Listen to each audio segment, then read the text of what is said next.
don't know what he's up to. He's picking me like chicken, shucking me like corn, stewing me like an ice. Dick from the back and make an asshole clap. You ain't never had that. You little bristle. I'll suck the dick off the gristle and make your asshole whistle. The Andy Griffin thing. Dangerous is when the universe pick you and you put on the magic glasses. There's rules that go with them. You can never take them off. You never see things that they're supposed to be. You see things as they are. You can never force nobody.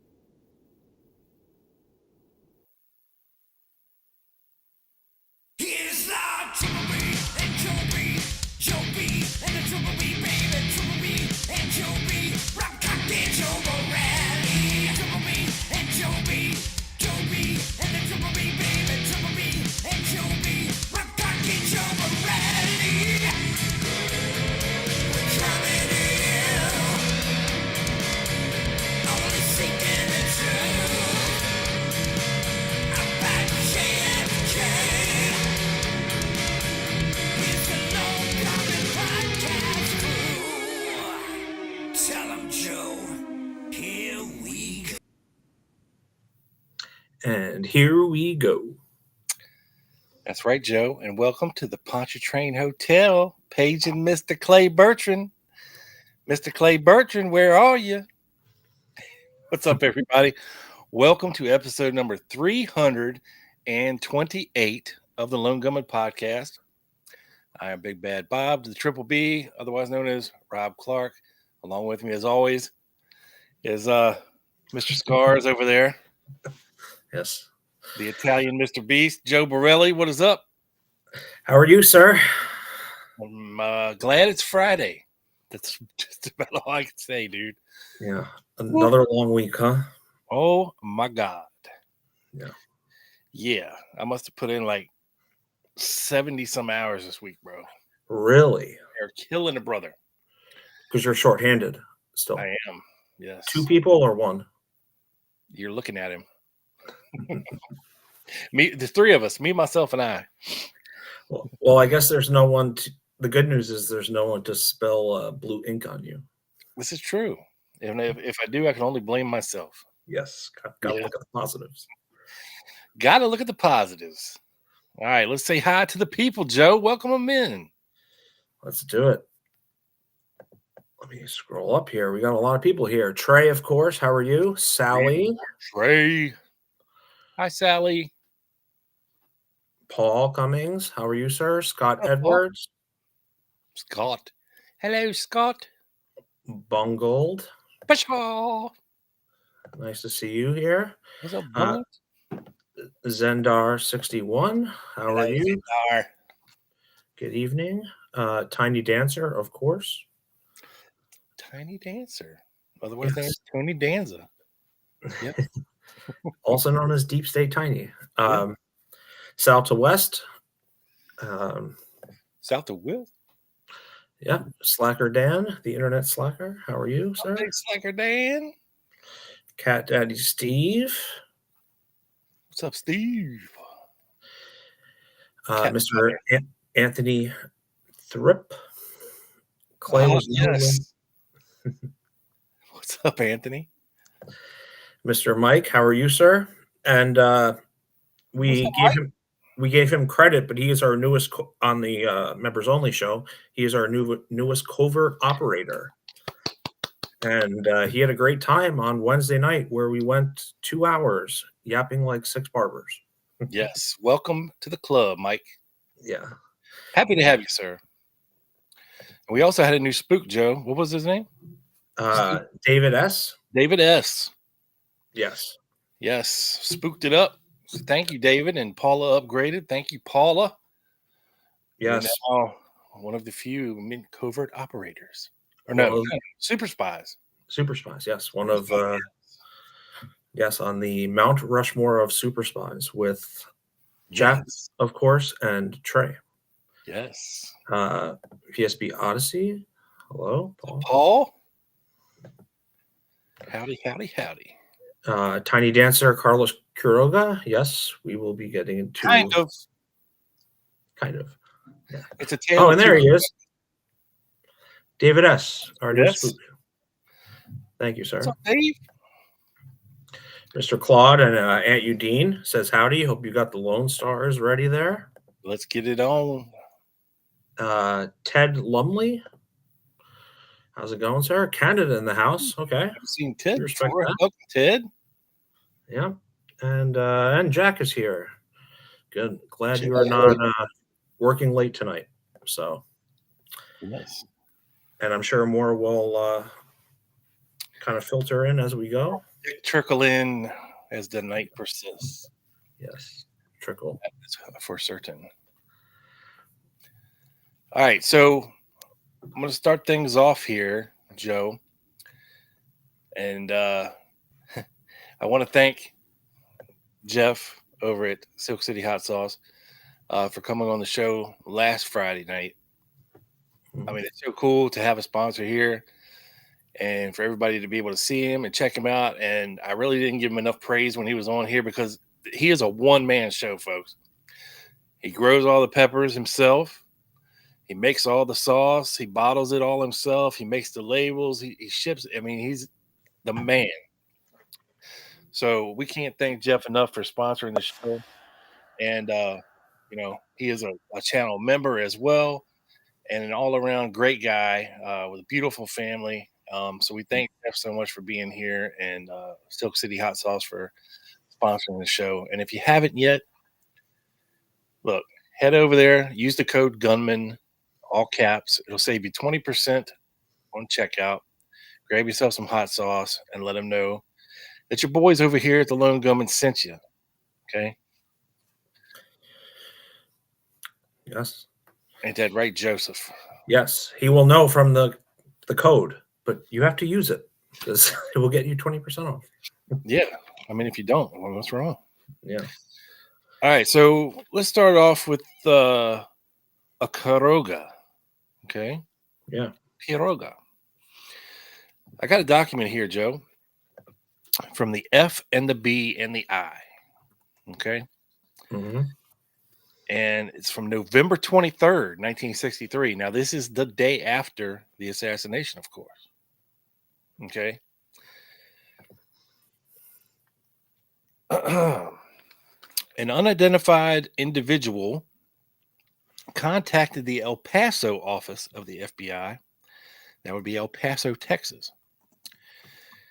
And reported that a U.S. Army enlisted man with the last name of Quiroga, not further identified, reportedly made a statement on the Mexican side of the border at about 5:30 p.m.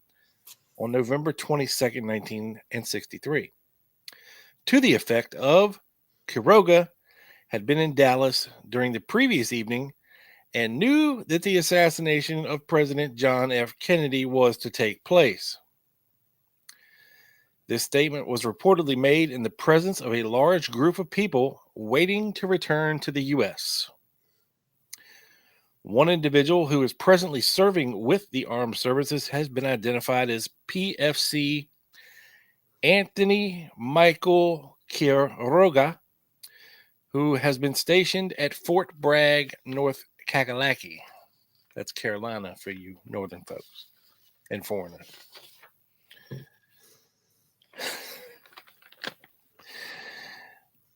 So that's interesting, right? Yeah. So he had a problem getting, or he was in Mexico coming back on the evening of November 22nd.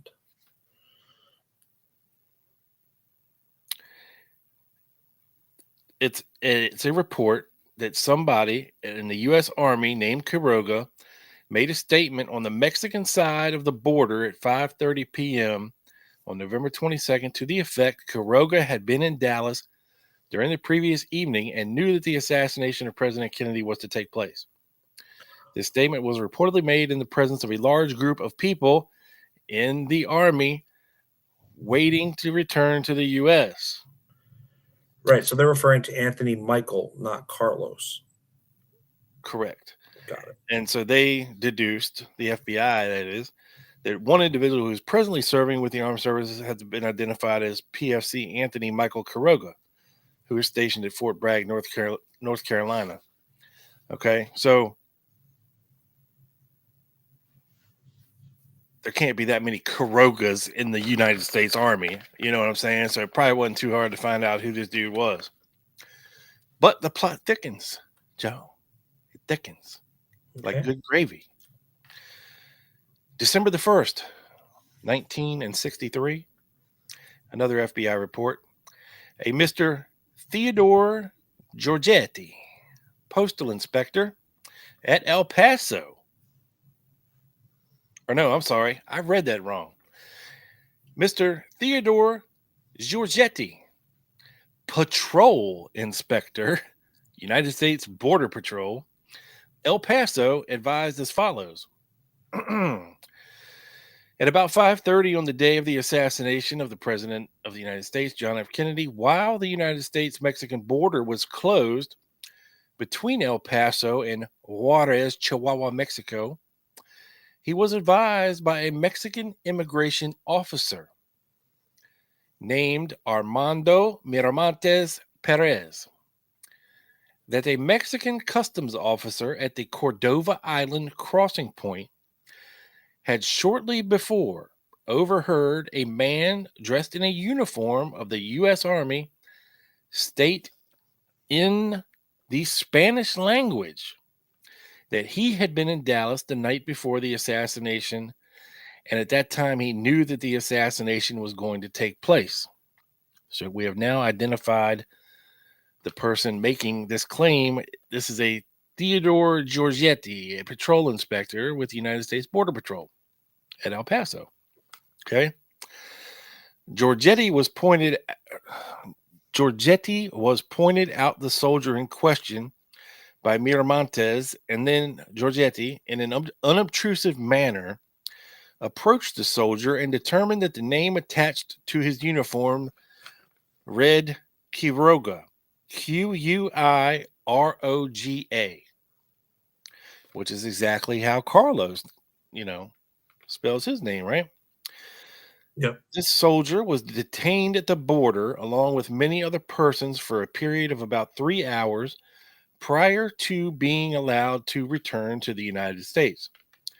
Giorgetti described the soldier as follows: sex male, height 5'10", build slim, hair black, complexion olive but not too dark, characteristics Latin features, dress enlisted man's uniform of the United States Army. And like I said, this is a report based on an interview with Mr. Giorgetti on 11/23/63. But we're not done yet. So back to this Mr. Armando Miramontes Perez, the Mexican immigration officer at Juarez, Chihuahua, Mexico, advised as follows, Joe. Shortly after 4:30 p.m. El Paso time on the night of the assassination of President John F. Kennedy, he was contacted by a Mexican customs officer, name not known, at the Mexican immigration station at the Cordova Island crossing between Juarez, Mexico, and El Paso, Texas, and was advised by this Mexican customs officer that he had just overheard a soldier in the United States Army make the statement that he had been in Dallas, Texas the night before the assassination and had known that it was going to take place. A large group of persons had gathered at the crossing point at that time and were waiting the opening of the border so that they could return to the United States. The above-mentioned soldier was one of the group of persons waiting to return to the United States. Miramontes was busy with other matters and had no direct contact with this soldier, who had to wait at the border for a period of about 3 hours before the border was reopened, and he was allowed to return to the United States. Miramontes contacted a representative of the United States Border Patrol at the crossing point after having been furnished the above information by the Mexican customs officer, and in turn furnished this information to the border patrolman. Miramontes said he would attempt to identify the Mexican customs officer mentioned above and would have this individual immediately contact the FBI in El Paso, which he did. That's Giorgetti. Miramontes said he understood the importance of this matter and would make every effort to immediately identify and locate the above mentioned Mexican customs officer. And this is the FBI is at Juarez, Chihuahua, Mexico, taking this report. So, how funny is it that we have Carlos Quiroga's brother, Anthony,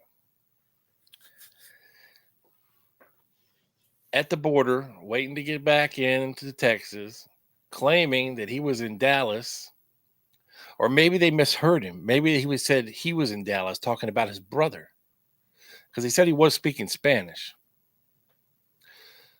So either this dude was in Dallas the night before the assassination, or possibly somebody he knew, maybe with the same last name as him. Maybe somebody who had contact with Oswald a couple months previous in New Orleans. I don't know. I'm just saying, Joe. I'm just saying it's an interesting document. Yeah, very. I'm just trying to get through my head. So where was he stationed? He was he stationed in Mexico and trying to get back, Anthony Michael, to United States? Or was he stationed in the United States, went to Mexico, and then... I don't know. I don't know. He was in uniform. That's all I know. He was in uniform. And he was with a group of people waiting to get back into the United States. Probably other soldiers, you would think. You would think, but I wouldn't think that U.S. Army personnel would have to wait in line at the border. You know what I'm saying?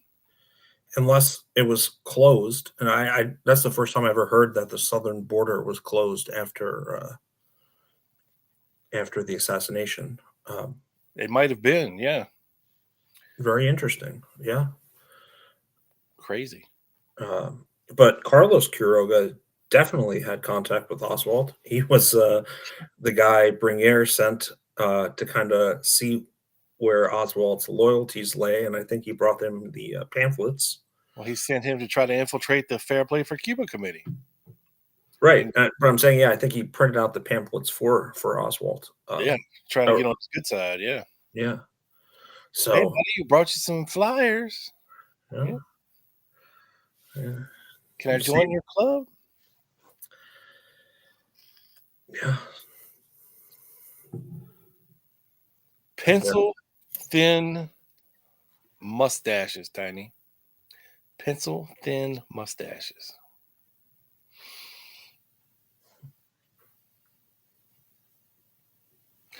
And a very sharp jawline.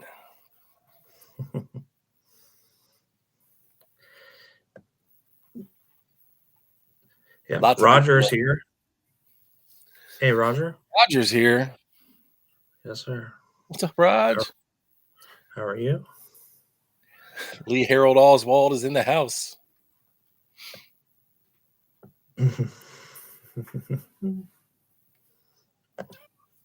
No kitty. Oh, hi, kitty. Lee is in the house. What's up, Lee? Ralph. Hell comes to play. Hey, Lee. How are you? Welcome nice to see back, you. sir. Nice to see you.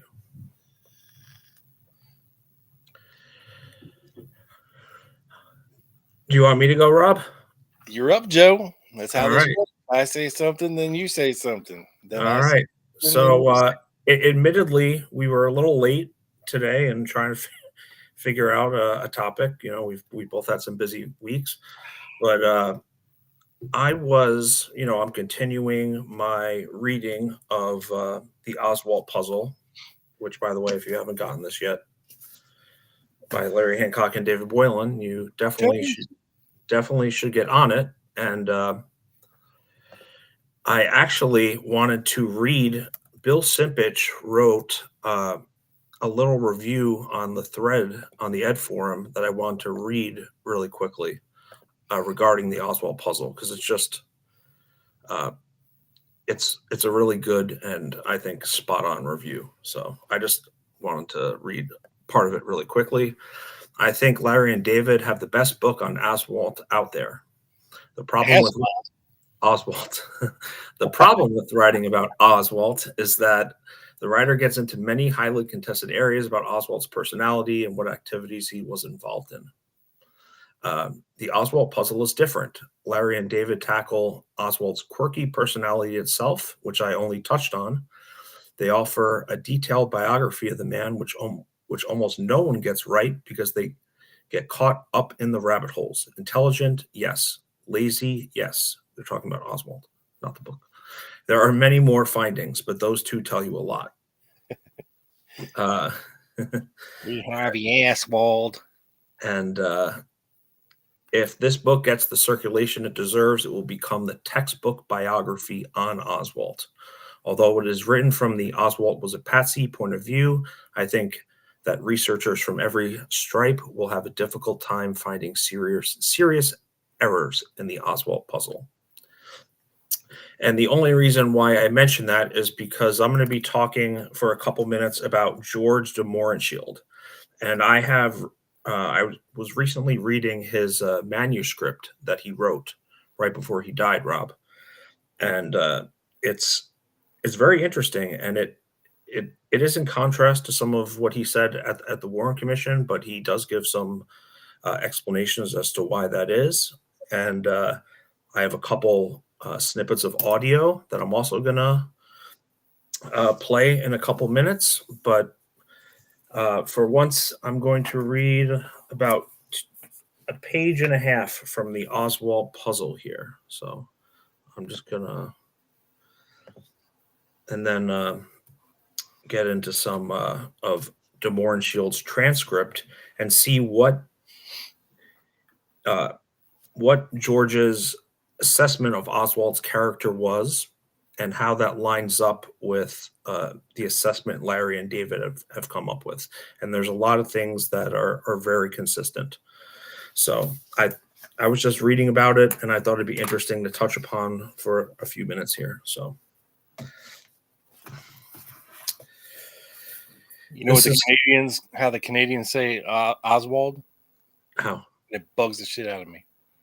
No. Oswald. Do they? Oswald? Mm-hmm. Some do. It's like, really? Okay. That is funny. So this little paragraph is titled "The Friend in Dallas." During the next few months, from October 1962 to April 1963, one of Oswald's few ongoing personal contacts was with another individual, someone who shared Oswald's relatively liberal socio-political views, while also being firmly opposed to Soviet-style communism, someone that Oswald himself would come to see as a friend, none other than George de Mohrenschildt. De Mohrenschildt and his wife maintained social contact with the Oswalds for several months over the winter of 62 into the spring of 63 until they moved to Haiti. De Mohrenschildt's first approach to the Oswalds was at their Mercedes Street address in Fort Worth, which he described as being in a slummy industrial area, something of a shack. As a native Russian himself, de Mohrenschildt enjoyed Marina's speech, describing it as somewhat of a treat, beautiful Russian. He found her to have a good sense of humor, but described much of their conversation as somewhat trite. On the other hand, Lee impressed him as willing to talk about controversial issues and demonstrating the courage of his convictions with a ferocity, independent spirit, reminding de Mohrenschildt of his youth, his years as a student. In turn, it seems Oswald appears to have sensed that he could talk openly with de Mohrenschildt, even argue with him on subjects Oswald was passionate about. In one 1963 job application, Oswald listed de Mohrenschildt as his closest friend. What you doing there, Rob? Apparently, I'm housing some Oreo cookies, bro. I respect that. I was tongue flipping them in my mouth as I was listening to you speak. A little foreshadowing. Tongue. A little foreshadowing. A foreshadowing of the skit later. Yeah, people don't go nowhere. Yeah. We're going to be in rare form here in a little bit. So Debauchery was born in Russia. He was a baron. He was socially well connected. He knew the Bouvier family, including Jackie, when she was a girl. Debauchery made no secrets of his contact with government, nor his willingness to provide information to the U.S. government. He openly stated that a government man, also known as J. Walton Moore of the Domestic Services Division, had taken him out to lunch and mentioned a young American and his Russian wife were to be returning to Dallas. Of course, we know that J. Walton Moore asked Debauchery to befriend and keep an eye on Oswald, almost one of his first babysitters, in the fall of 1962, but they developed a friendship. As with many other sources on Oswald, Debauchery was interviewed by the Warren Commission, and its questioning was seemingly oriented towards positioning Oswald in the image which the commission had chosen to project. Debauchery pushed back on these interviews later, regretting he had not been able to talk about the positive aspects of Oswald, and basically been managed in his statements by the questions asked of him. So, all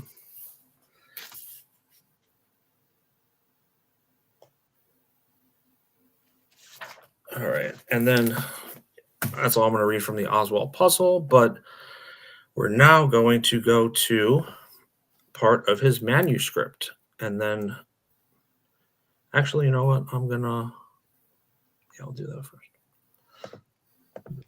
So this manuscript, because he was obviously committed suicide and his death is considered suspicious. Allegedly. Yes, allegedly. His manuscript was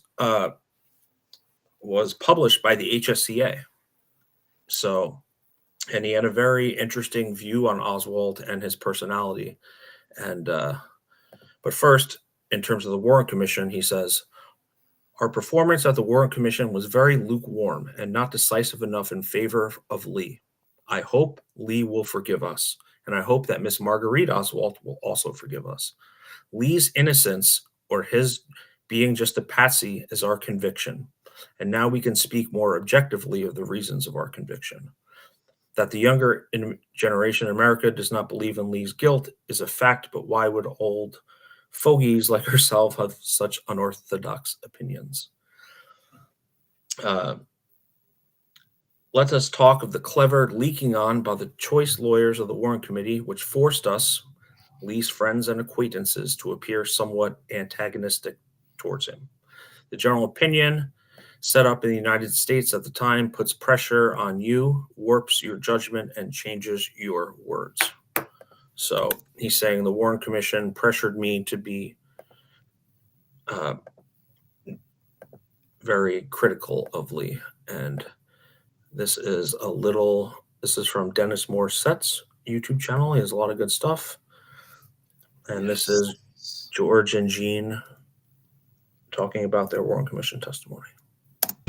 In your testimony for the Warren report that you defended Lee, did you also have the feeling like George had that when they questioned you about Oswald, they did so as if they had already made up their minds that he was guilty? Did you feel were you free to express your opinions as far as to bring also sympathetic angles of his character out, or knowing him? Yes, they were not as strong as they were with my husband, but definitely there was an air that there were no way out. How do you mean? That he's supposed to be the assassin, and no matter what, that was the feeling we had, and they were not very happy with whatever good was ever said about him. How did you notice that? It's just a feeling. That was dislike in their faces when something nice was said about him. And frankly, we were very fortunate because we were interrogated much later than the other people.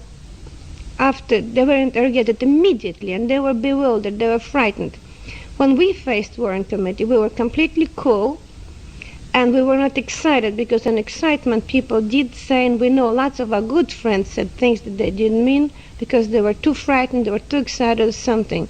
We spoke completely indifferent, just trying to bring facts of whatever we could recall of our relationship to.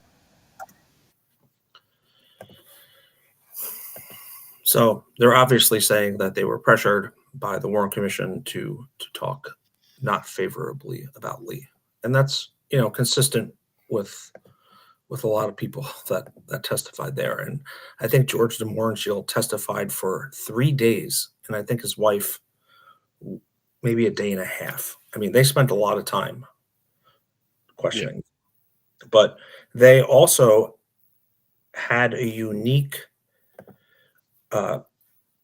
period of time where they were close with Marina and Lee and were really in a great position to observe their dynamic and their relationship. That's October 62 to April 63. That's right around the Walker shooting, before Lee goes to New Orleans, before de Mohrenschildt goes to Haiti. There's not a lot of people that were close to them at that time. And that's what Larry was saying in his book. A lot of people dismissed de Mohrenschildt's claims on Lee's personality because he was tasked to watch him. Right? Yeah. So allegedly. Well, there's not much on J. Walton Moore document-wise, but when you look at the pattern, there was always someone looking after Lee and Marina, right? You are correct, Joe. And we have pointed this out many times, from the time the assassination went down until years after. Mm-hmm. You can kind of trace the arc. Yeah. Yeah. Yeah. It's crazy. So let me get back to his transcript here. His manuscript, I'm sorry. One of the reasons, this is de Mohrenschildt writing, Miss Marguerite Oswald, we agree with Miss Marguerite Oswald that her son was probably innocent of the Kennedy assassination, and we insisted on this during the Warren Committee interviews, although it was never brought up publicly, was the following. Lee actually admired President Kennedy in his own reserved way. One day we discussed with Lee Kennedy's efforts to bring peace to the world and to end the Cold War. Great, great, exclaimed Lee. If he succeeds, he will be the greatest president in the history of this country.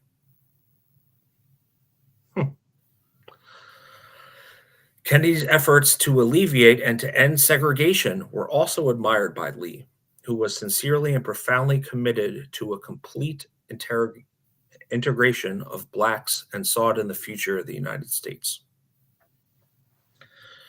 So again, it's nothing ideologically lines up with Lee trying to assassinate Kennedy, because I know, right? We have finally found Joe's Liberty Lobby. Yeah, I know. That's bad. Lee despised the reactionary groups, the white supremacists, the so-called hate groups, and did not hide his feelings. I naturally agreed with him. Marina, on the other hand, was not interested in anything except acquiring possessions. Her materialism, envy of other refugees' success, compared to Lee's idealism, led inevitably to confrontations. Makes sense? I frequently asked, was Lee a good husband? Now, we have seen his unpleasant characteristics, but he often helped Marina in the household work. He gave her all the money he earned. Sometimes he complained that she was too lazy, and he had to do the job himself, cleaning dishes and even washing clothes. He was tender to the baby.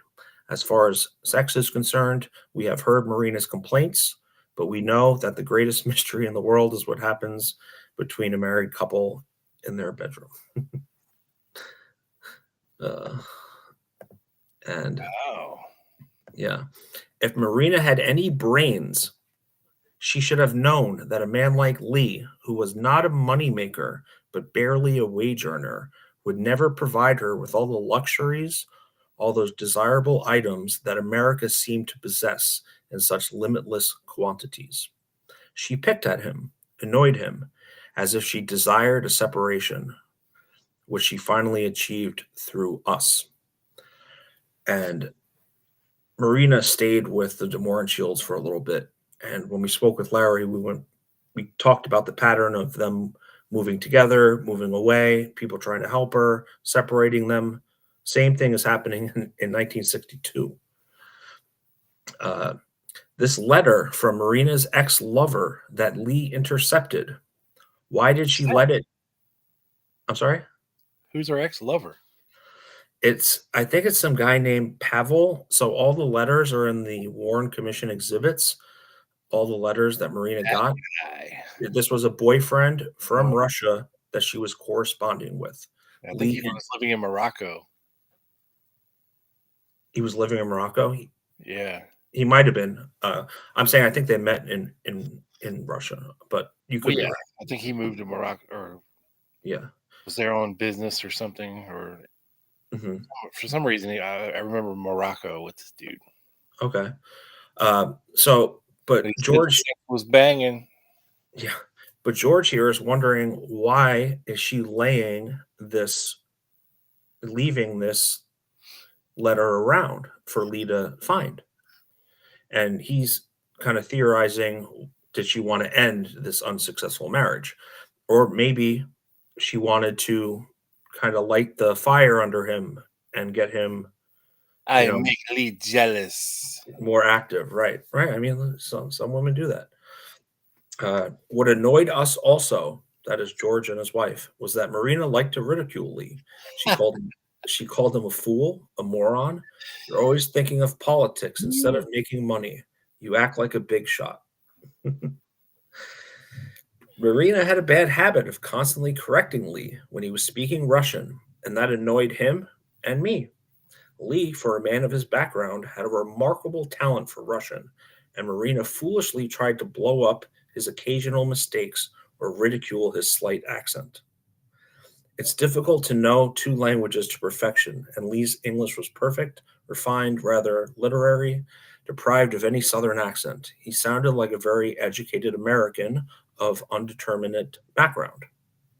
And we saw that on TV, Rob.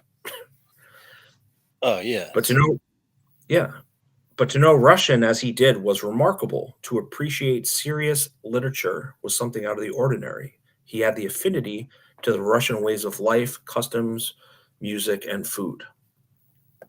So this is all very consistent with what we've kind of been talking about all year with Oswald and his character, right, Rob? Yeah, but you know what's interesting? Sure. Is that now that I think of it, when we look back on his library books that he checked out, you would think there would at least be some Russian books. You know what I mean? I think there was only one that could possibly be construed as kind of, sort of. You know what I'm saying? Mm-hmm. But it was weirdly devoid of any books about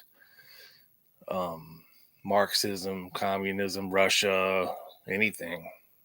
Would those have been available in New Orleans Library in the 1963? Those type of books? Well, like Russian literature, you know, that had been translated like over philosophy, like Tolstoy and whoever the hell else. I don't know. I would think there'd be a some. Yeah. There was only one or two, I think. You're right. And he seems to say that that was his favorite reading. So maybe he had his own copies of the books. And of course, we know he got a lot of other Russian literature. Of course, that's not what you were referring to, but that's a good point. Yeah. Yeah. Interesting. Very, very interesting. Very. So, had Lee actually, you know what? I have an audio clip next. Sorry. Any good comments there? I've been throwing them up as I see them. Oh, nice. I've been reading, so. Peter had a good one. Ex-lover is Dago. Marina wishes. Yeah. He All right. threw that old girl for a loot. Yep. All right. Being now in a close intimacy with the couple, we became aware of the tragic development in their relationship. Lee seemed to be fond of Marina, but he really cherished mostly the baby. Maybe he did not show Marina his affection sufficiently. To me, he never spoke against her, nor did he criticize her, but he did not either express any deep feeling for her. Even in his memoirs, he spoke very little of his wife. Marina, on the other hand, criticized and annoyed Lee openly. He is so puny, he would say. He is so small. He does not drink. He only works. His only interest is in the baby, were her words. And he said that behind his back. Never did we hear from her that she really loved Lee. But there was, however, an element of deep attachment which we did not see at the time. All right. So let's go back to his manuscript. I just have 2 more pages here. George continues to write. Had Lee lived most of his life in a totalitarian country, he would have landed in a concentration camp for his outspoken opinions, for his loose tongue. More should be said of Lee's interest in the world affairs. I could hear his clear speaking voice, sincere, simple, without affection, its attractive modulation. Why, with passing time, we became more and more convicted that the whole story of Lee Oswald has not been told. We're just adding another chapter to it. It should be useful as I had known him well, better than anyone else, according to the Warren Report, better than his mother and wife, according to the lengths of our depositions. How the oppressive weight influenced my testimony can be seen so clearly by me now, looking at it after several years as if it were somebody else's deposition, deprived of a warm feeling for Lee, full of my own stupid jokes, which make me sad now. I was not expressing myself recall. I didn't defend Lee vigorously and passionate enough, which I am sure he would have done to defend me in a similar situation. I was cleverly led by the Warren Committee counsel, Albert Jenner, into saying some things I had not really wanted to say, to admit certain defaults into Lee, which I weren't sure were his. In other words, I would consider myself a coward and a slob who did not stand up to defend proudly a dead friend, whatever odds were against him. Wow. Feeling guilty, huh? Just a little bit. So the amusing and attractive side of Lee's personality was like he liked to play with his own life. He was an actor in real life, a very curious individual. And we know this, Rob, because of his slitting of wrists and the Russian in Moscow to stay in the country, and to the alleged pulling out a gun in the Russian embassy. That's playing with your own life for sure. Could have gone any way there. Yeah. DeMorshiel continues. On the other hand, I could very easily visualize Lee joining a pro-Castro group. In my humble opinion, as indicated by some events and conversations in this book, the Kennedy family did not want to pursue the matter of finding the real, unquestionable assassin, nor a conspiracy, as they could have done it with their own immense private resources. If somebody would kill my son or brother, I would certainly want to be sure who did it. But possibly the personality of Lee Harvey Oswald suited perfectly the political purposes of the Kennedy family. Now that's really interesting, Rob, because as we touched on members only, You have Caroline Kennedy and her son, Jack Schlossberg, being against declassification, against RFK Jr., and de Mohrenschildt is kind of writing that this was kind of the Kennedy family mindset back in 67 when he was writing this. And ironically, it's kind of still holds true today. Yeah. They didn't want it then, and some of them don't want it now. Yeah, it's crazy. So I have one more minute of George de Mohrenschildt, and then I'm going to hand it back to you, sir, or to us for our skit upcoming. Yay. Yay.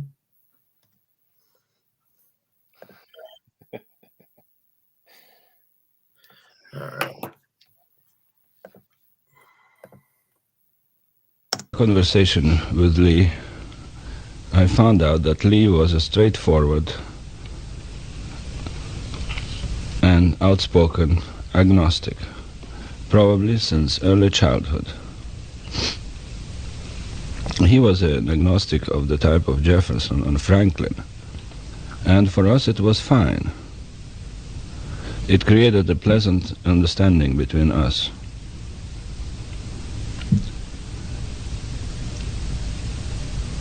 Didn't you call him at one point, with me he was humble? Yeah. He blossomed when interest was shown in him? Oh, definitely. This was the point about him. That whenever, for instance, discussing of organized religion, and we agreed on that point, and it was created a pleasant relationship, understanding between us. Marina, on the other hand, was brought up in Soviet Russia. And Judge, Jan would like to say something about Oswald. All right.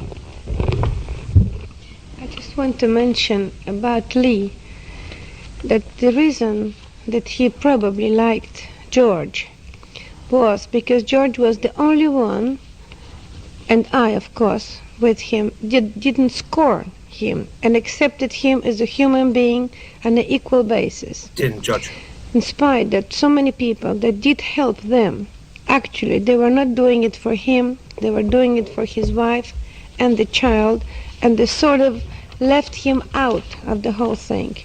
That was his resentment towards other people. And sometimes he was actually rude with them, because finally when they realized that they cannot have only Marina and a baby and they actually have to invite him also for dinner or for something, he was straightforward and just refused to accept the invitations.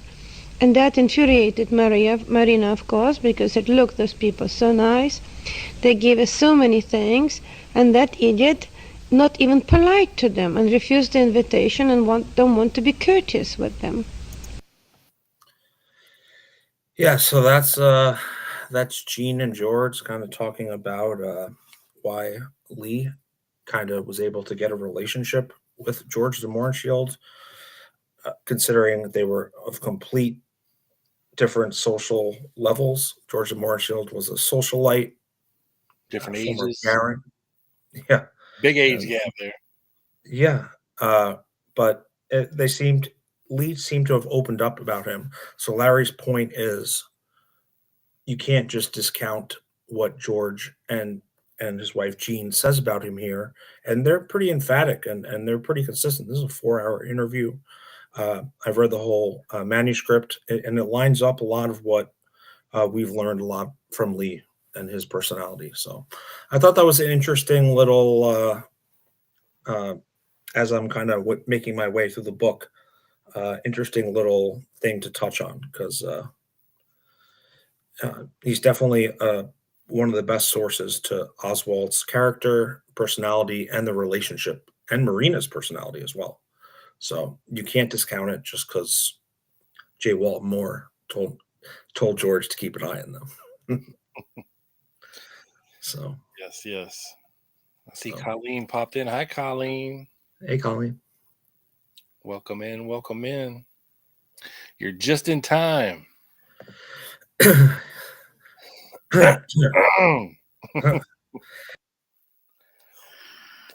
right, Joe, let me set this up a little bit for everybody.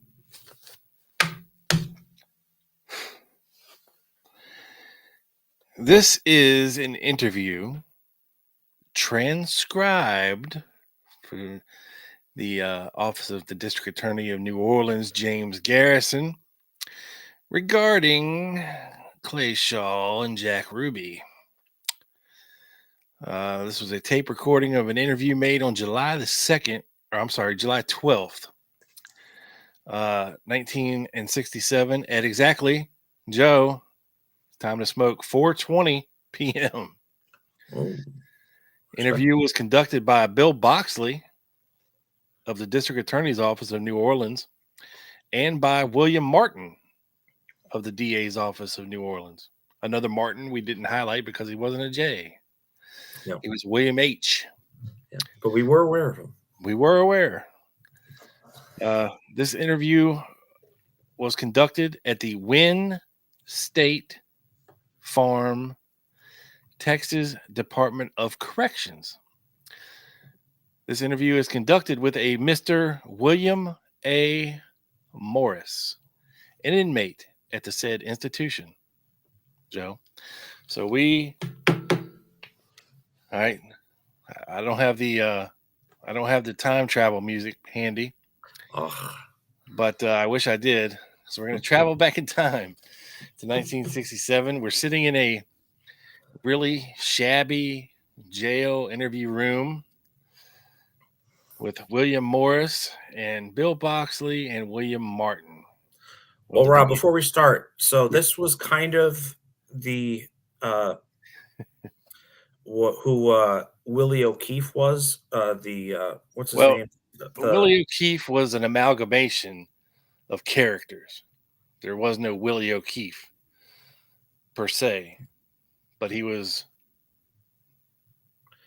a combination of various people, including this one. Brashears,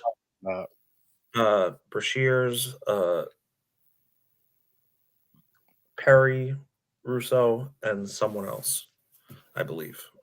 Yeah, this guy for sure is part of it. Yeah, but Kevin Bacon played him in the movie. Yeah, Willie O'Keefe. To give people a visual. Billy, and this guy's name, he went by Billy.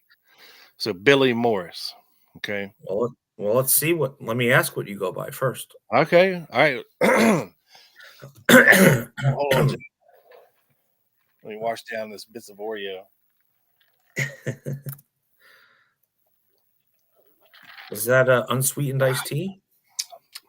Coke Zero. Coke Zero. Stop it. Yes. Oh boy. Oh, the sister. We're in the sister's kitchen. What's up, Peach Sisters? Welcome in. Welcome in.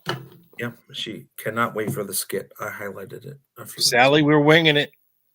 Yeah. No. We have not rehearsed.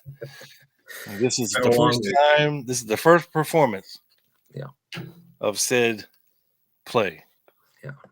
So, there will probably be some misspeaks on my part, but all right. I will be Boxley, right? Yes, and Martin. And Martin. Boxley and Martin. I like it. Yeah, a William Boxley and William Martin are interviewing William Morris. A whole lot of Williams going on here. Oh wow. Joe. Maybe that's why they asked this first question. What we would like to know about first, if we could, Bill. Are you called Bill or Billy? Billy. All right. This incident about your introduction to Clay Shaw. Did you meet Clay Shaw in New Orleans? Well, the man introduced to me is Clay Bertrand. You met Clay Bertrand? I met a Clay Bertrand. The name Clay Shaw was never mentioned or used to me. All right. Can you tell me the circumstances of meeting Mr. Bertrand? I certainly can, Mr. Boxley. I met him at the Masquerade Bar. I was taken there by Gene Davis. Maybe you've heard of him. for the express reason to meet him. That is Clay Bertrand, sir. All right. When was this? It was sometime in June of 58. That's 58. June of 58. And what was the occasion of the masquerade ball? The masquerade bar. It was a bar Bar? I beg your pardon? on St. Louis Street. It's a homosexual hangout, if you know what I'm saying. Okay. It's now, when I left, called the Cove. It changed its name. The Cove, Cove. Uh-huh. It's on St. Louis Street between Bourbon and Dauphine. Now, why was Gene Davis interested in introducing you to Bertrand? Well, for sexual purposes, of course. It was for sexual purposes? That's right, big boy. There wasn't anything else suggested? No. Okay. Now then, what age were you at that time? I had just turned 18. You were 18. And where did you live in New Orleans at that time? Oh, I was living down on Dauphine Street, right across the street from the Dauphine restaurant. A little old hole in the wall restaurant. There's a little apartment house there. I was living with a guy. His name was Art. You know, like you hang on the wall, Art. Art? He worked for Gene Davis at the Court of Two Sisters. Gene Davis at that time, I read in the paper about it naturally, but they say he owned Wanda's bar, but at this time he just worked for the Court of Two Sisters. He didn't own nothing. He didn't even have a car then. What was he doing at the Court of Two Sisters? Some kind of maitre d' or something. I don't know. He wasn't just in everyday bimmy, you know. He offered to get me a job there, and I'm sorry I didn't go to work, but to be honest with you. Okay, and he introduced you to Clay Bertrand. Now, have you identified in your own mind Clay Bertrand from pictures that you've seen in the paper, or did you ever? I never seen the picture in the paper, to be honest with you, but I seen him on TV, and I thought maybe, looks like, somebody I thought it'd be somebody I tricked with when I was in New Orleans, you know what I'm saying? And then I kept thinking. When did you see him on TV? Oh, it's been a long time ago, Joe. About 3 or 4 months. In what connection? Well, just something about Jim Garrison stuff. They had him coming out of the he didn't say nothing. He was just going in something, you know. In a building or? Yeah, in the building, you see, and I just seen him. Then what you say then is that you saw on television several months ago photographs of a man going in and or out of the court building, and this was the man you knew as Clay Bertrand. Well, it looked a lot like him, I'll say that. Seeing a man on television and seeing him in real sight might make a difference. Yeah? You understand what I mean, Mr. Boxley? Sure. Was he on television as Clay Shaw? Was a reference made to him on television as Clay Shaw? Yes. So this man was identified on television at that time as Clay Shaw. As Clay motherfucking Shaw, yes. I see. They said he was a New Orleans businessman or something. He told me he worked for General Electric. I remember that. All right. So you met him at this masquerade bar. Yes. He could flick my light switch all night long. You know what I'm saying? Where did you go from there? We went back to Gene Davis's apartment, of course. Okay. Was this at night or in the daytime? Oh, this was at night. That's when we prowl. I see. Do you remember where Gene Davis's apartment was? I remember where it was, but not the exact address now. It was 2 or 3 doors down from the Court of the Two Sisters on the even side of Bourbon. Of course, 610 or 612 Bourbon. It could have been 608 or 614. You understand what I mean? The even side, Joe. Yeah. I'm sorry, Bill. Yeah. Yeah. And did you go up there with Clay Bertrand? Clay Bertrand? Yes. Yes, we went in a little efficiency. It was a little efficiency apartment. I had been there before with Gene Davis, of course. You know what I'm saying? All right. Now, did you ever see him after that? I seen him, yes. I saw him 2 more times when we went to Gene's apartment. I saw him on Mr. Boone's boat, and then he entered my apartment one night by the back door. I mean, by mistake. I'm sorry. But that would take just a little explaining to explain that.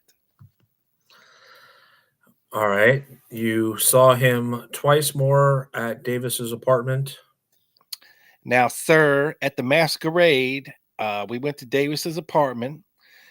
We always met at the masquerade, have a drink. I don't even think he drank, but I don't remember. But then we went to Gene Davis's little apartment. You think he did not drink?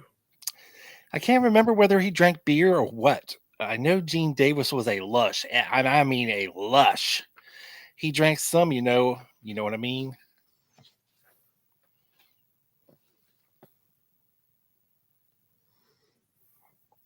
Yep. All right. Can you describe physically to me the man you knew as Clay Bertrand? How tall was he? You're what, 6'1"? How tall are you? Well, he was not quite as tall as me. Wait just a minute. How tall are you? I'm about 6'6.5". Oh, I'm sorry. Are you talking about my height or my penis size, Joe? I mean, Bill.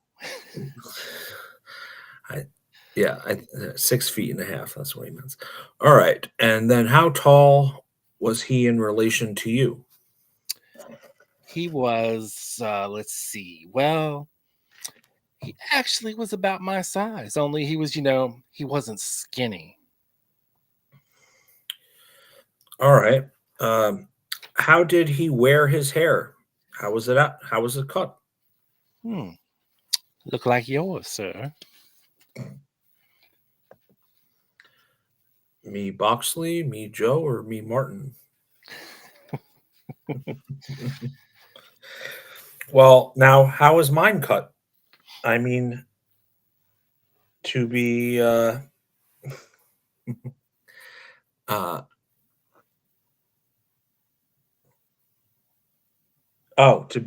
to be of average value.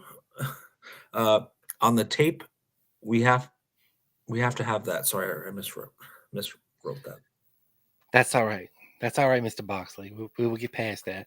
I think what you're trying to ask me is what kind of haircut this motherfucker had. Yes. It was a bushy crew cut. Bushy. A bushy crew cut. All right. What color hair did he have? Grayish brown, grayish, reddish brown. And yes, the carpet did match the drapes, if you were wondering. I was. About 3 hours. All right. You say you met him for sexual purposes. Did he pay you for this?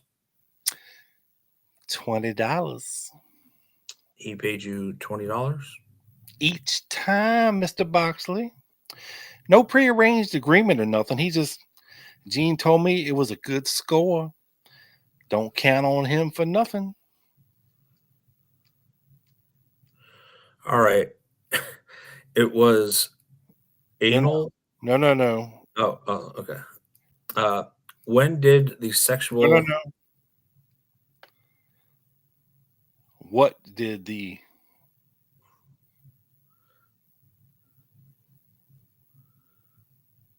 Wait, Just what? read the next question after what I just Oh, said. I'm sorry. Yeah, it's not underlined. What did the sexual practices consist of? Would you mind describing them for me to help in our effort to identify this man? Well, sorry, Mr. Boxley. I'm starting to blush a little bit over here. Actually, it makes no difference to me because it's no secret with me. I'm down here on a homosexual offense. They got me locked up for loving another man, Mr. Boxley. To him, maybe it might be. I don't know the terms to use, legal terms, but he fucked me. You see? I see. All right. It was anal intercourse then? Anal intercourse, yeah. That's the legal term, I guess. Yeah. All right, go on to the next one. What was the man's age? Let's see. If I had to guess, he looked to me to be about his middle 30s. He appeared in his middle 30s in 1958. But he had a very nice physique for a man that age, Mr. Boxley. If you understand what I mean. I don't remember that if he had any tattoos or scars or nothing. I don't know. And he spoke good English.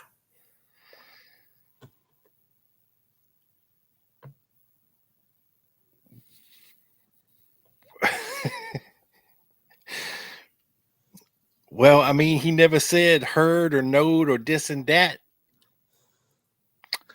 I see. But he wasn't one of them, hi, darling, in a feminine voice type of homosexuals, if that's what you mean. Okay, maybe we could help. Rather than say he had a voice like yours or mine, did he have a high voice or a low voice? Oh, you already said that. I was trying to say that. This guy was a John. If you meet him on the street, you never know. You could go fishing with him. You could play poker with him. I don't know if he plays poker or anything, but you know what I mean. Don't get me wrong. When I say he's a homosexual, he's not one of those. You know what I mean? Limp wrists, faggots. He's a butch. Was he a cultured man? Was he a working man? This is the thing I mean about his voice. You can usually tell what type of economic life a man leads by the way he talks. That's what I'm after. Oh, well, I'd make book this sumbitch went to college. He didn't dress like one, though. He dressed nice. Now, Gene Davis dressed like a slob. He may dress nice now that he owns a bar and got a little money, but back then he dressed like a slob. Actually, he was a slob. Not that I've got anything against him or anything. I've never seen Gene Davis. Would you describe him to me? How tall would you say Gene Davis is? Well, he's shorter than I am. Definitely shorter.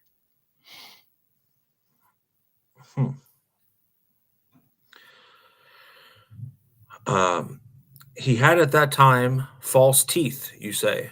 If he had them, he has got to have them now. You don't grow them again.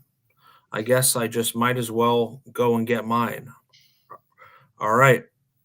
He bad false teeth. He's about 5'8.5" or 5'9". And how much did he weigh? I'm not good at guessing weight, Mr. Boxley.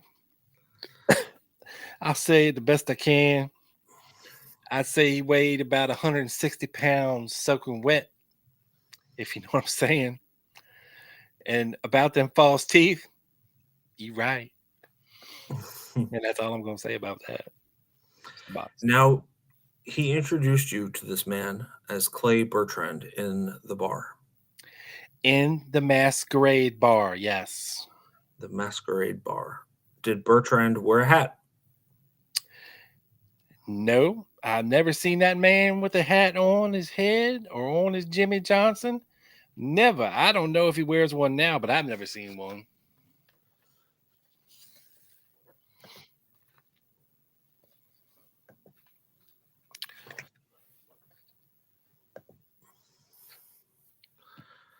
Do we have anything else? Yeah, just read the question at the bottom of that page, so because I got the answer. Of 8? Bottom of 7. Okay. Question you. Now, it's your memory that we're trying not your drinking habits. We're trying to see what you can definitely recall without any question in your mind. I can't recall what the name of the drinks were, but I know we had a drink every time we went there. And I know that Clay Bertrand, or whatever his name was, paid for them all. With a big time score like that, Gene Davis wasn't about to go into his pocket for nothing. You know what I'm saying? Mm. The first time you met him, was Bertrand wearing a suit or was he wearing slacks or what? He was wearing a suit every time I met him, Mr. Boxley. Kind of like yours. I like your suit, Mr. Boxley.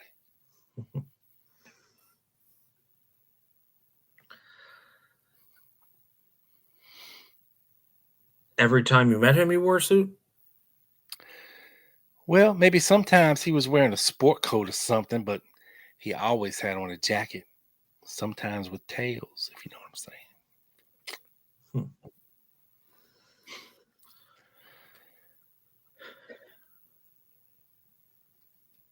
You want me to continue? Yeah, we got another page. Okay, to get away from this for a little bit, we'll come back to it later. Would you tell me about the period of time you lived in Beaumont or in Port Arthur in Jefferson County? Oh, wait. Where are you at, Mr. Boxley? I'm on page 8.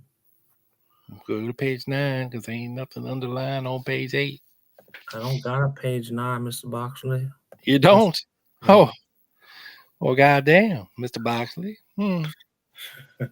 Let's see here. You asked me, sir. You said, do you happen to remember the name of the yacht club or where the yacht was located that you met Clay Bertrand on? It was out by the My Club, Mr. Boxley. I don't know the name of it, but it was the My.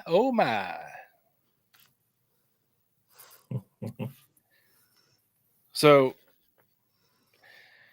that's basically the gist of it. There is no anticlimactic moment. But again, we have a dude locked up for homosexual behavior in Texas in 1967 who claims to have met a Clay Bertrand. And I don't think Clay Shaw was in his mid-30s in 1958. That's the one thing that stood out to me during reading that. And he was certainly taller than 6 foot. Yeah. But what this guy might be talking about is the real Clay Bertrand, right? That H.L. Arledge found. Mm-hmm. The real Clay Bertrand, who was a bouncer at the show bar and hung out at all these gay bars, knew Gene Davis, and that maybe this guy was such a character that, you know, they kind of used his name as I think we posited this. It was either here on Quick Hits. They used it as kind of like a bat signal when they were in trouble. They you know, Yeah. Clay Bertrand meant I'm in trouble. Get me out of trouble. Type of thing in that community back then. But this dude's certainly colorful, and I don't think it was Clay Shaw that he had met Mm-hmm. had, some backdoor activities with.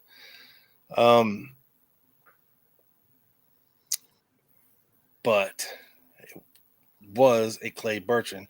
And it just so happens that he was hanging out with the other guy that Dean Andrews claimed to be Clay Bertrand, which is Eugene Davis, who was, of course, he worked at the Court of the Two Sisters. And then you have the testimony of Leander Diavy for the HSCA, who worked at the Court of Two Sisters as well, who claimed, that Oswald was hanging around there. And there's a lot of butt stuff going on. You know what I'm saying? Like, it's very interesting stuff. Very, very interesting stuff, Joseph. Yeah, I think just based on reading that, I think you might be right in that he's probably describing the other Clay Bertrand. Just based on, and I think the hair color too. I think Clay Shaw's hair was almost all white at that point. I think they said light brown, light blonde. Yeah, I don't know. It definitely wasn't brown, gray, and red. Yeah. Oh, red. Yes. Red. Yes. That's it was the Oreos really helped loosen my tongue up for that. So very blessed over here.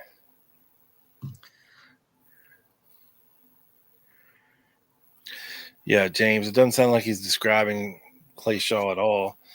But like I said, possibly the real Clay Bertrand.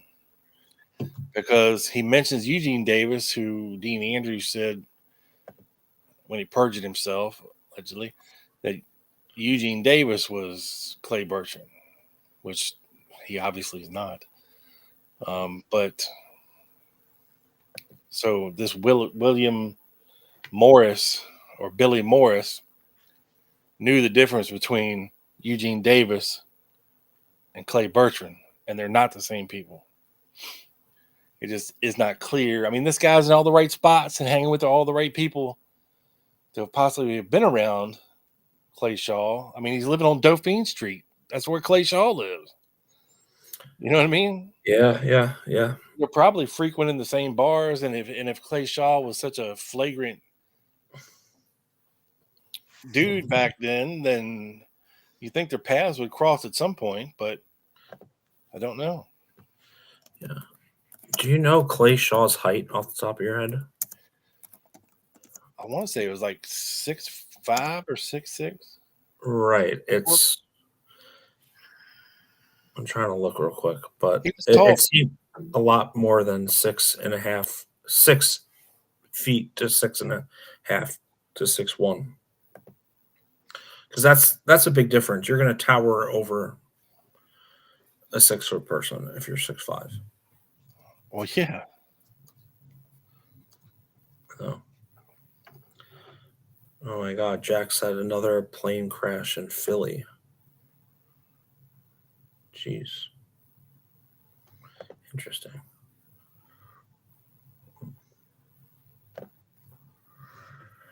Jack said Clay Shaw was 6 feet 2 inches tall. Okay, so that's not that big of a discrepancy from. Yeah, that's not a giant, you No. know. And is that in heels? I'm asking for a friend. I don't think Martin and Boxley asked that. They should have. Oh, they should have for sure. Yeah.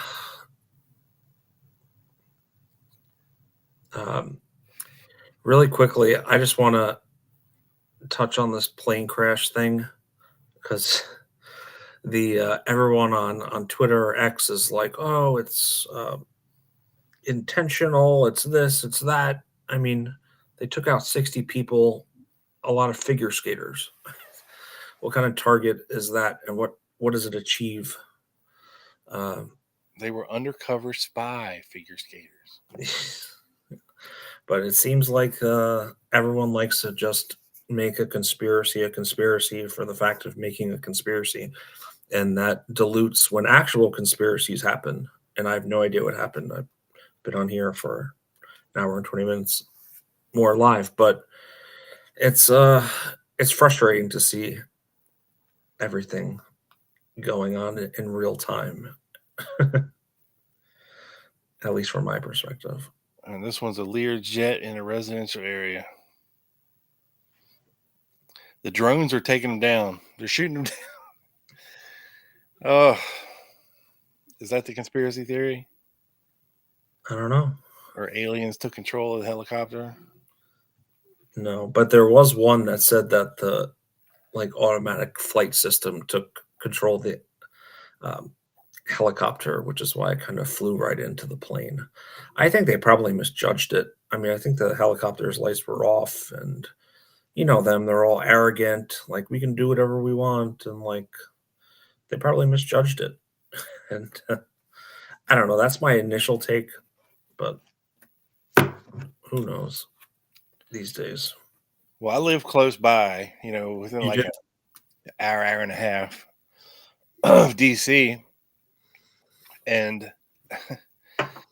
I just don't understand how that could happen. I just don't. I mean, it's just ineptitude. Yeah. I think it was the military's fault. Because Trump called him right out on it. He was like, Mhm. Yeah. It's just crazy. Another one just happened, though. Well, I'm sure I'll check on that when I check X after this. But well, I mean, they pretty much happen every day somewhere. It's just you notice them more. When a bad one happens. right. Mhm. Hopefully everybody's okay. Yeah, hope so. Huh. Yeah, I think there were 3 crew on it, Tiny. If I, but you know what we do a lot of, Rob, on the Wednesday members only. We go over current events. There's a lot of JFK stuff going on. We touched on the Jefferson Morley Tucker Carlson interview, and a bunch of other things that we might not have time to get on here. Yeah. Get into here. Junior confirmation, the whole Caroline RFK Yeah. debacle. Yeah. Enter Kennedy family drama, which of course is not new to people that have been following this, and it's it's an exciting time. We have I think by next Friday, Rob, will be the 15th day, because they had 15 days to come up with a plan, right, for the JFK record releases. It came out on a Thursday, so 2 weeks, 14 days. Next Friday should be 15. So with any luck, we might have some type of outline to how this might go down. And I think the term is cautiously optimistic, right? Like, we're excited. I think everyone online and social media that is saying, oh, JFK files are going to be released, that it's going to give some definitive answer. I think we know better than that, unfortunately, but it's still exciting. And it is, and being and I shouldn't admit this live on the air, but I will, because I'm real like that. I'm not fake. When these newer document releases, and these document dumps are huge. You know what I mean? Mhm. I still probably haven't gone through 80% of what they released since 2017. Because it's effing tedious, bro. You know what I mean? Like, it's you have to go through and open them up individually just to see what they are, Sometimes there's no description. Sometimes the description's wrong. And to do that for thousands of documents, I just ain't got the time for that, bro. But I should, because there might be something, I just take for granted that somebody else is doing it. And if they find anything, they'll let us know. But maybe nobody is looking, because that takes a lot of time, bro. And you're talking about people like Morley and Simpich. I mean, these guys are like lawyers and writers, and they didn't have time to look through all this shit either.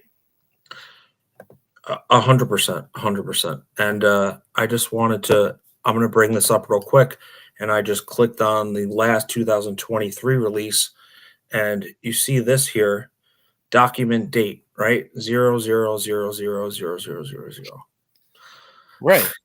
And it like, good luck finding what it's about, segregated collection. And then you click on it. So let's click on this notes. I guarantee you it's going to be in cursive, right? Guarantee you, right? Yeah. Good luck. Yeah. And Good do luck. that, 3,000 times in a row.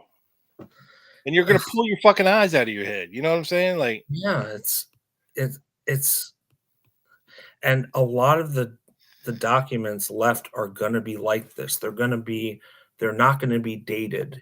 You're going to have a tremendous amount of context to decipher even part of them and be able to do cursive. And we know from a document we were trying to decipher in cursive, and it was just one paragraph. It took us a long time. Yeah, and we still don't know if we're right. We still don't know if we're right. We have we still don't know. People are rejoicing, and we will rejoice because we honestly, the way I do it, Joe, I'll open like the first 20 just to see what they are. And then I'm like, all right, fuck it. And I'll skip like 100 and then go random somewhere in the middle and open one up and see what it is. And then I'll just go random after that. Just keep scrolling up, hit one random, scroll up, hit one random. If I see something juicy, then I'll start around that one. But just it takes a lot of time and effort to go through these documents. Yeah. And you just take it for granted that some swinging dick is out there combing through these things one at a time, making notes, and and is going to share with everybody what they find. But is that the case? And that their interpretation is right, because you're then relying them on, say, the cursive thing I just showed. Yeah, you know what I mean? Like, it's, and there could be nuggets in there that are juicy. You just don't know. But you come across a document like that that's 20 pages long in cursive. I mean, you're just like, oh my god. It's going to be a lot, but I feel like I come from a different generation than you. Cursive doesn't scare me as much. Well, I am old enough to have been taught cursive. I know the young generation now is not. Yeah, they don't even teach cursive. I am old enough for that, barely. I'm not an expert at it, but I did learn to write in cursive. So, but then again, cursive is so specific to the handwriting and the R's or the E's. Like, some handwriting is bad. Some handwriting is good. It's never know. Yeah. But yeah, I mean, you definitely, to Trey, what he said here, you got to be a special type of person to do that work. Thankful these people exist. Yes. Do they? I mean, we're kind of those people. We try. We might not be the best, but we try. Well, we play on YouTube. But I mean, how often do you dive in? I mean, how many of those documents and the new releases, Joe, have you been through?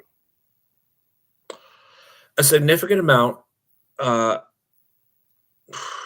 Maybe half, maybe, and that's just like browsing them, right? Clicking on them. This is an interesting, like, and like, I can't decipher this, so I'm gonna go on to the next one. So it depends, but we found some good documents in April 23 with some Martins in there and the new releases, but Yeah, unredacted, but they've been out since 2017. Redacted. mhm. So it's going to be a process here, and I guarantee you, a majority of these documents are not going to be listed with a date. They're going to have 000000000. Might not give the agency, although if you click on it, you'd be able to find it. I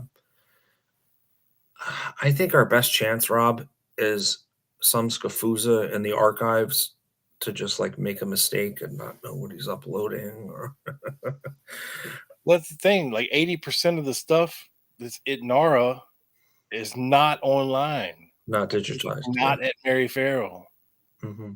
because somebody has to physically go there, get the document, and upload it to Mary Farrell. And 80% of the stuff that's in the archives is not online. Like if you go through the Malcolm Blunt archives, I mean that dude, he God had the bless right idea. He had the right idea. Go there, get as much shit as you can. Don't even fucking look at it. Just copy everything. Mm-hmm. Just copy as much as you can copy for weeks on end. Go home, throw it in a fucking box, and then go through it at your leisure. Yeah, make friends with the people at the archives, or make a very angry British man go through it and upload it. Upload it to the Dealey Plaza UK website. Hi, Bart. But yeah, no, you're right. I mean, like, make friends with the archivists on the lower level you're seeing every day. Maybe they give you a little more leeway, right? If you're friendly to them. A bit, right? But that was a long time ago. Malcolm Blunt was doing that. These days, that was in the 90s. Yeah. That these days you have to actually, I think, request what you want to see ahead of time. Yeah, it's a big stupid process right now. That's what I'm saying. They, of course, this process is intentional, right? They don't want to make it easy. I think we're all smart enough to realize that, right? And if you do want to see it, you're gonna have to go there and scan it. And how many people can afford to do that? To go there for weeks and weeks and months on end and rent a house like a mile away from the archives and walk there every day and just freaking pay to copy everything you come across. And pay to ship them back to England, I think he did too. Yeah. In boxes, which are heavy. That's done by, the cost is done by weight, not by diameter. You know what I mean? Like, yeah, that's a lot of. So, but I don't think anybody's doing it Malcolm Blunt style since Malcolm Blunt did it. Because in reality, I mean, you'd have to be a millionaire to not have to work, to pay for all this stuff, to have the time to go through all this stuff. You know, the passion to go through all it. It's like the perfect storm of a researcher that could do this stuff. And I don't think that person exists anymore, sadly. Very few of them, for sure. I think they make you pay for the printouts now too, whatever cents per page. Or I'm sure they did back then, but I'm sure it's much more now. Yeah, it was probably like a penny a page back then, like when Weisberg. Yeah, I'm enclosing my $3.40. Mm-hmm. Yeah, and I think what Trump really needs to do is change the people, the archivist, the head person at the archives, and the scafuzas under him or her. I don't know. Yeah, or hire him some help or something and get it all. Put all the shit online. That's what I'm saying. Like, it's your job. You digitize everything. You scan everything into the system. Digitize everything. Put it all online in the cloud. Whatever. That would be the Shangri-La moment. But also, Rob, you know, like you said, it costs time and money to do that, right? So the people that do that are going to then want to monetize it and keep it for themselves or whatever. Fine. I'd pay a fee just like you paid it for Mary Farrell. Shit, I'd pay for NARA. Yeah. I mean, and for them, they could get interns to do that shit. It's not like they, it's not like you have to pay 20 people to do it. You could just get interns from a local college and say, okay, here's your job for the next 6 months. Scan as much of this shit, put it online as you possibly can. Yeah, and they don't know what they're looking at, so that's what I'm saying. Like Exactly. a mistake would be, you have to think there'd be some. Sure, but that's when you find the good shit, when mistakes are made. Yeah. And So you find Joe Needy's file and something else. no. But we are working on some good guests in the next month or so. Some might be directly involved with the documents, others that have authors and BSDs in the community.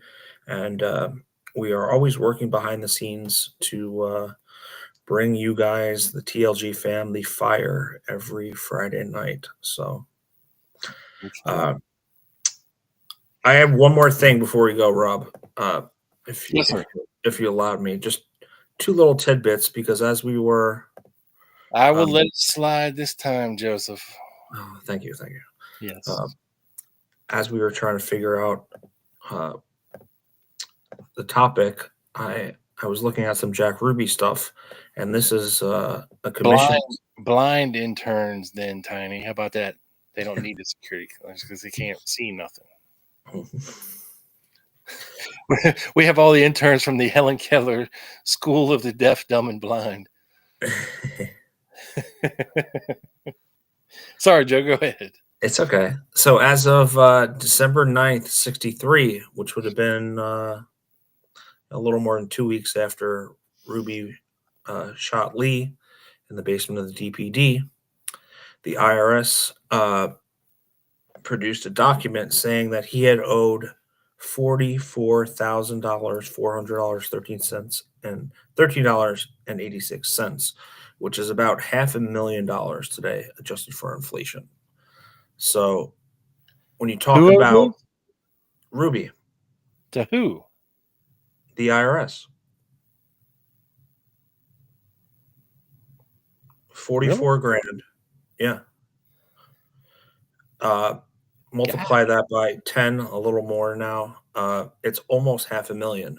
So when you talk about how you can get someone to do a particular job, aka taking out Lee, they have to be somewhat compromised in some way. And Ruby definitely was in the tune of about $500,000, which I thought was very interesting. And I never seen there. And this is from 1959, 1960. It looks like some interest here. That's a lot of interest.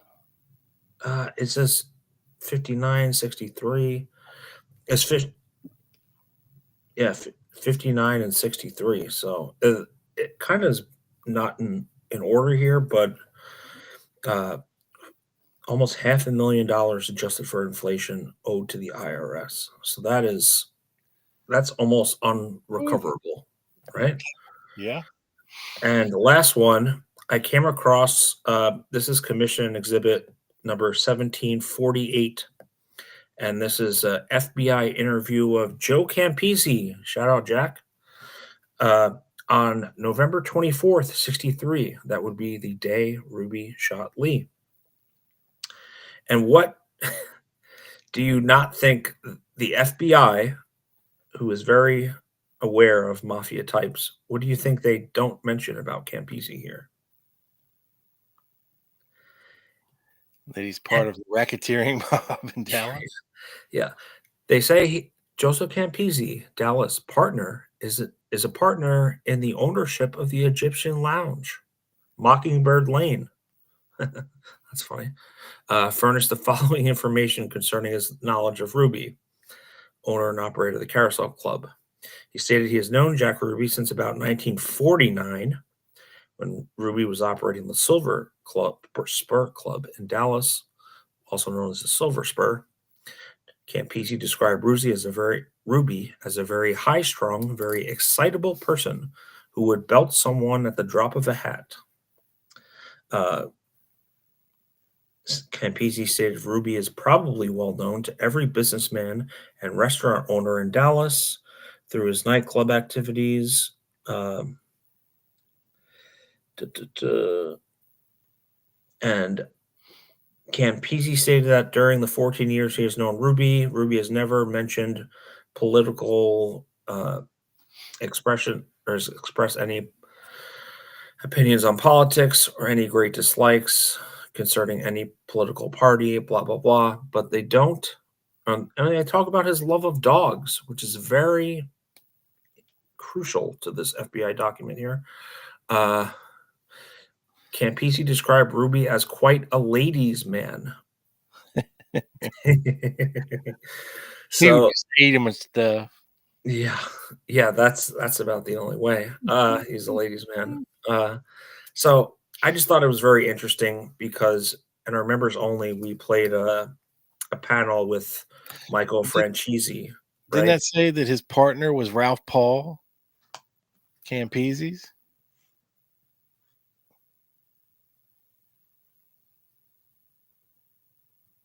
I didn't see Ralph Paul. Oh, yes. I'm sorry. Campisi was the opinion that this girl's name would be known to Campisi's partner, Ralph Paul. And wasn't Ralph Paul Jack Ruby's partner at the Carousel Club? I'm not sure. The name is familiar. Somebody fact check your boy on this. We might have just found a major factoid there, Joe. Campisi was of the opinion that this girl's name would be known to Campisi's partner, Ralph Paul. Eddie brought up a good comment, a good point here, Joe. Sure. If this Russia guy, he's talking about Demorenshield, was there to help Lee and look after him, well, why didn't he help get him a real job? That's a good question. Well, you know what? All these high-strung Russians and the white Russians. I have an answer. Guy out and give him a job. I have an answer. I think.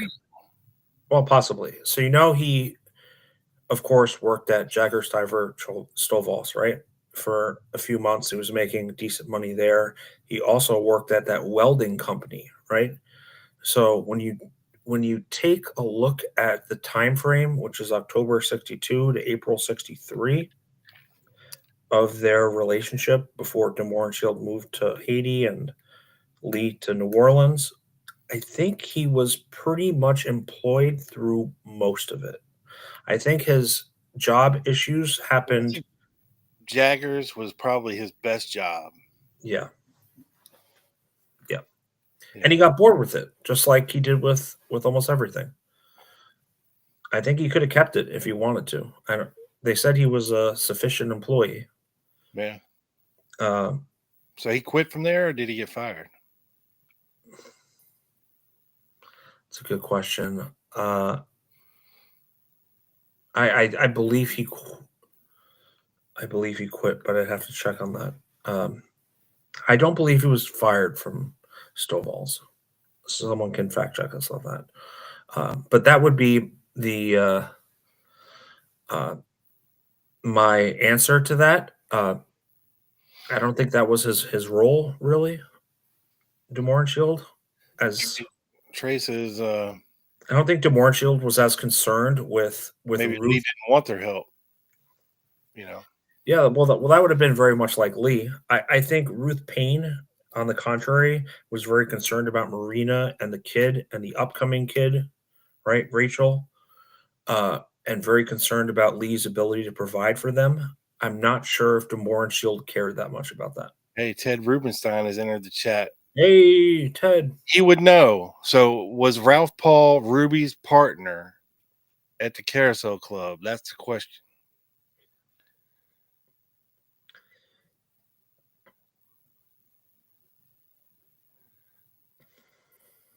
We'll see if Ted answers us here in a little bit. But yeah, and that would be insane if they're all like financially backing these these mob-based entertainment joints. You know what I mean? I think Ralph Paul was, for some reason, that name it's sticking to me about being Jack Ruby's. Okay, Ted says yes. I knew it. I knew it. So Ralph Paul was partners with Jack Ruby at the Carousel and partners with Campese at the Egyptian Lounge. That's interesting. Yes, you did, Ted. Thank you. Thank you for answering, my friend. Yes. You are the man, sir. Ted knows all when it comes to the mafia. I know. Yeah. We should have Ted. You should come on soon. I have a lot of mafia questions for you in terms of Ruby and in general. And Louis McWillie. Yeah. Well, that's actually what I was getting at is what faction of the mafia, what family had the most influence on Ruby? You think like, was it Marcello and the Campeses? Was it like Santa Traficante? Or was it the kind of Jewish faction, which I think it would have been the Chicago set. Because Giancana and such. Yeah. That's why we need to have Ted on. I think McWillie was related to Lansky's casino in Vegas, and I think he visited there like a week before the assassination. He obviously went with McWillie to Cuba in 1959 when Santo Traficante was imprisoned there. And it'd be really interesting to debate which people would have the most influence on Ruby. And I think the Jewish side, the Lansky McWillie side, might have had the most. But I think the Campeses, the Marcellos, and even the Traficantes, because I think his trip might have had something to do with that. He got out around that time. So that would be a good show topic, Rob. Yeah, I'm glad I thought of it. Hey, we look boxing into something every once in a while, right? Yeah. Whew.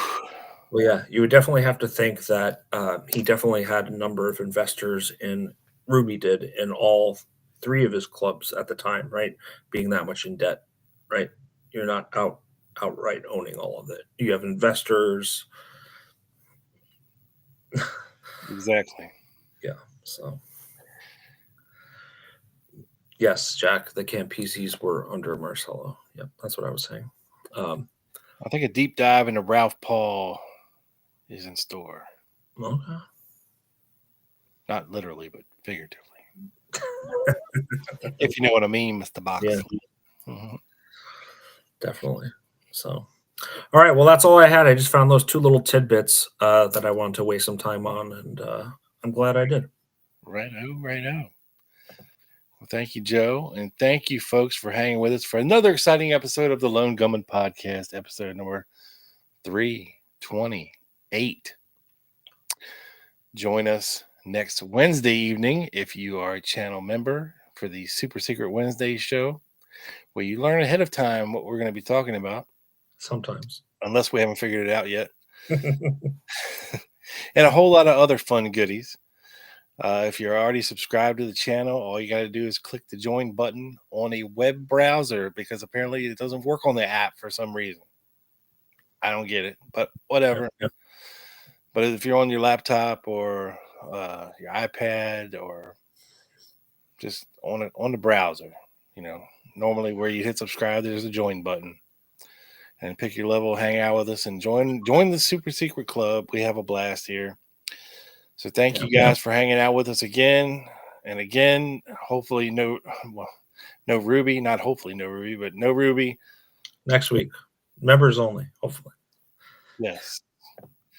Hopefully Ruby will be out of exile. Free Ruby. We do. And hopefully we can make it happen soon. Yeah. I'll holler at old Ted, see what he says. I know he already said cool. Yeah. That means yes in Ted speak. Yeah. Good night to you, Sally. Thank you for staying up with us. Where the hell's Dino? That's a good question. Good night. And yes, as Tiny says, hit the like before you leave. Let's defeat the algo and smash the like button. Get document-based real research out there, because YouTube doesn't have a ton of it.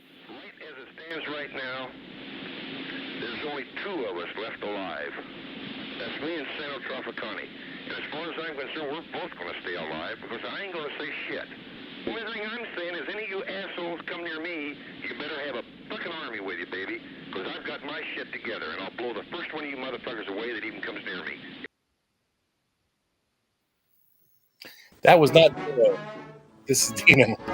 I loved it anyway. Hey, what the hell? They'll never complain to me. Hear me complain about one. Little Gordon Hall never hurt nobody. Thank you, Turin Horse. The audio.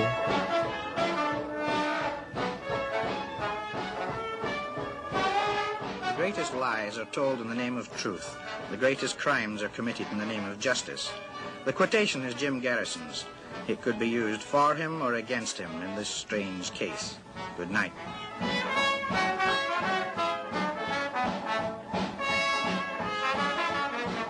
No kitty for you, tiny dancer.